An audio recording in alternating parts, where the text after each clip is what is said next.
बड़ी खबर आपको बता दें, देश में लगातार बढ़ रहे हैं कोरोना के मामले। बेंगलुरु में कोरोना से एक मरीज की मौत की जानकारी है। तो कर्नाटक में सक्रिय मामलों की जो संख्या है वो बढ़कर 38 हो चुकी है। दिल्ली में भी स्वास्थ्य विभाग की तरफ से निर्देश जारी किए गए हैं। अस्पतालों में अतिरिक्त बेड रखने के निर्देश जारी किए गए हैं। अस्पतालों के लिए एडवाइजरी जारी की गई है क्योंकि देश के अलग अलग हिस्सों में कोरोना केस में बढ़ोतरी देखी जा रही है।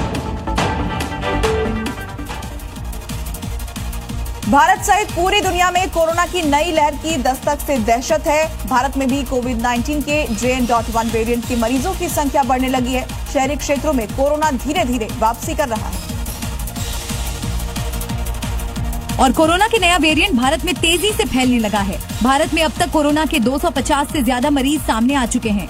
स्वास्थ्य विभाग के आंकड़ों के मुताबिक दिल्ली में कोरोना के 23 मरीज मिल चुके हैं और सबसे ज्यादा केरल में मई महीने में कोरोना के 273 नए मामले सामने आ चुके हैं। महाराष्ट्र में कोरोना के 56 एक्टिव केस हैं। गुजरात में कोरोना के 31 नए मरीजों की पुष्टि हुई है। कर्नाटक में 35, यूपी में 4 और हरियाणा में 3 मरीजों की पुष्टि हुई है। दिल्ली में लगातार बढ़ रहे कोरोना मरीजों की संख्या को लेकर दिल्ली सरकार ने एडवाइजरी जारी कर दी है। सभी अस्पतालों को कोविड से निपटने के लिए बेड, ऑक्सीजन, दवाएं तैयार रखने को निर्देश।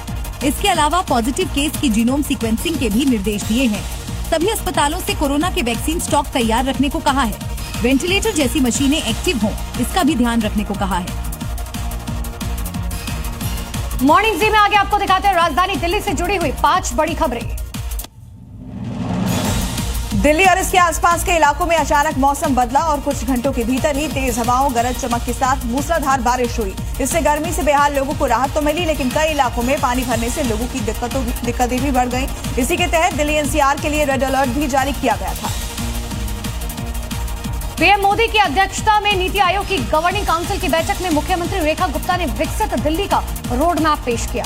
उन्होंने कहा कि प्रधानमंत्री और नीति आयोग के सहयोग से 2047 तक दिल्ली को विश्व का श्रेष्ठतम शहर बनाया जाएगा।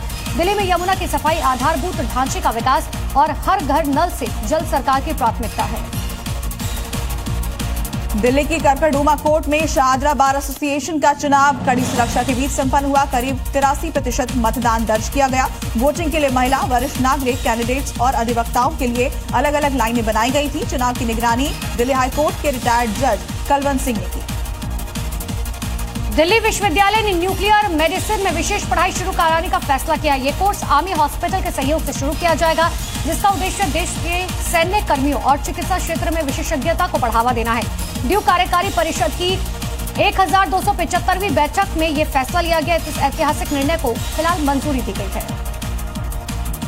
दिल्ली में छोटी छोटी बातों पर खूनी झड़प रुकने का नाम नहीं ले रही है। नया मामला उत्तर पूर्वी दिल्ली के खजूरी खास इलाके का है, जहां घर में कूड़ा फेंकने को लेकर शुरू हुआ झगड़ा खूनी खेल में बदल गया। इस झगड़े में हुई फायरिंग में एक युवक घायल हुआ है, जिसकी हालत गंभीर बताई जा रही है। पुलिस ने हत्या के प्रयास का मुकदमा दर्ज। MP लाइव TV आपको रखे अपडेट, सच जो हम आपको बताएंगे।